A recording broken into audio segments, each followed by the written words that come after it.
The Western film genre is something almost uniquely American. But just as nothing in art is original, it takes its roots from historically and culturally diverse creations. Typically, it centers around a man, the cowboy, who honorably undertakes a quest to help or save another person or group of people. The genre outlines a distinct definition of masculinity, the honorable, good man who's willing to throw everything down to help another. What camera drivers quit? He's prejudiced too, huh? Well, when it comes to a chance of getting his head blown off, he's downright bigoted. Well, get somebody else. There isn't anybody else who'll drive it. So here. Oh, hell. If that's all that's holding things up, I'll drive the rig. It's a very storybook figure, and the archetype can be found across centuries of fairy tales and bedtime stories. Although the cowboy usually works alone, the first few classic westerns featured a group. In this case, 7 cowboys. 7 Samurai, if you're looking far enough east.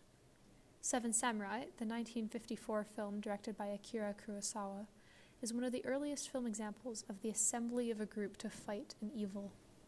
Though it doesn't appear to be a Western at first, it nonetheless follows most of the key components and ideas of the Western genre.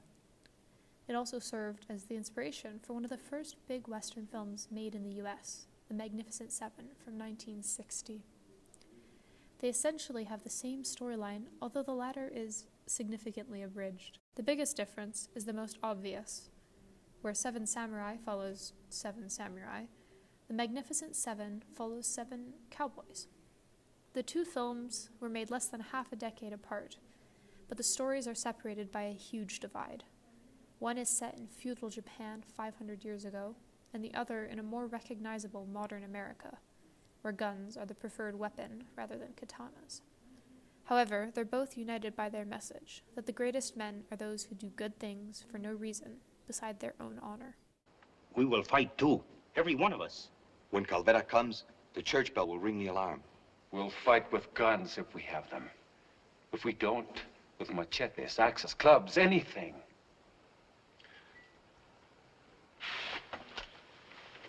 Once you begin, you've got to be prepared for killing and more killing. And then still more killing until the reason for it is gone. We understand. We've considered that. Now, does every man in the village feel the same? Every man. I'll see what I can do for you. Objectively, 7 Samurai isn't a Western in the classic sense. That is, it doesn't take place in tumbleweed-filled Texas or New Mexico, with characters firefighting their way through rickety wooden shacks or fleeing on horseback. Its Western aspects lie more so in the story itself. 7 samurai, the honorable warriors of early Japan, gather to help rice farmers desperate for protection against bandits. The rice farmers can't pay the samurai except to feed them while they stay in the village. If the samurai accept, it isn't for profit, but because they understand that it's the right thing to do. The idea of a samurai code of honor wasn't new, but with the rising popularity of film, the message could be communicated across Japan and even further. Film could depict people and ideas in far more rounded ways than literature previously could.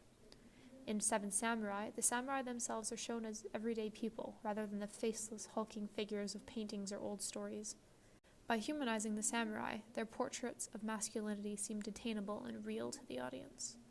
They became examples of correct masculinity, subtly suggesting that a good man behaves like the samurai of the movie. The Magnificent Seven, a Western in the more traditional sense, translates the idea of an institution of honorable men from the samurai of feudal Japan to the cowboys of early colonial America. They become solitary, silent men who live nomadic lives, traveling from town to town on horseback and taking whatever jobs they can land. Say, boys, why don't you just turn around right now? Save yourself a lot of trouble. Soon, huh? There's a feeling of self-sufficiency and independence to the lifestyle. The cowboys are honorable as well. Their work is their livelihood, but they'll make sacrifices and take losses if it's for the greater good. They fight against injustice, but they aren't chained by law. There's something intrinsically American about the idea that the best, most American men work alone and will probably survive anarchy, somehow just above the law at all times. Hold it right there. Anything wrong?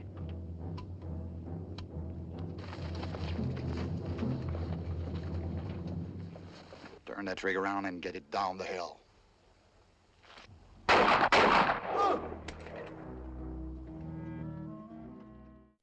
They carry their guns proudly and aren't afraid to use them.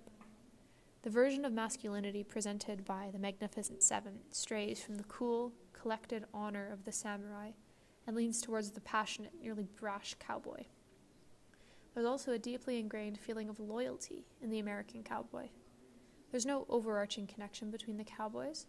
If two end up on opposite sides of a conflict, they'll stay where they've been paid to be.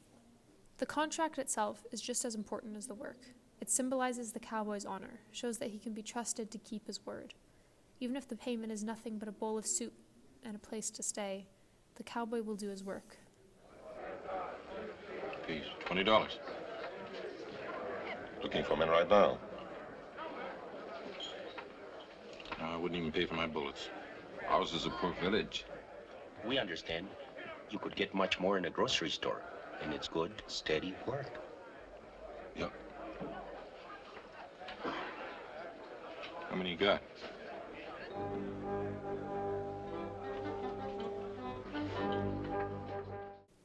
The two films aren't identical, of course.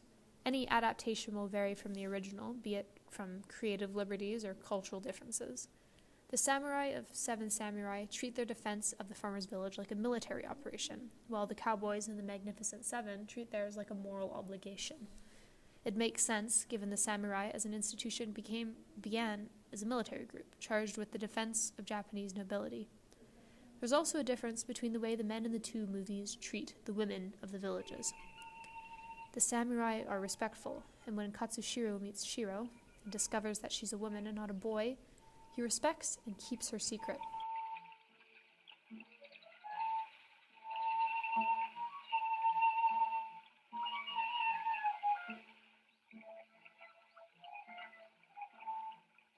On the other hand, when Chico finds a girl in the woods, he chases her down and drags her back to the village to show the other cowboys.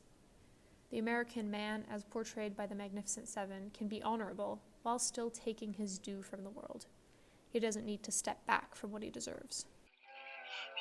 You do anything to me and I'll kill you. I'll kill you while you're doing it. You little chicken brain, you almost took my eye out. Let me go. Let me go. Oh, you bite me and I'll bite you, so help me. I got a good mind to throw you in the water. Smash you with a rug. Get your head up. Shut up. Shut up. The changes made between the movies reflects the cultures and environments that they were made in. Japan being notorious for its ultra-respectful culture, and the States each for his own individualist culture. They show the development of a drunkard into a valuable member of the team differently as well. In Seven Samurai, Kikuchiyo is repeatedly shown to be essentially useless, reckless, and quick to anger, hardly the ideal samurai. He has to work hard to prove himself to the others, and even after all that, it's hard to forget the person he used to be. The Magnificent Seven is quicker to redeem its version of the character, Chico, and he feels less like an unschooled cowboy than a talented but arrogant equal to the rest. The message changes from the importance of improving and tempering oneself to simply the importance of getting the job done.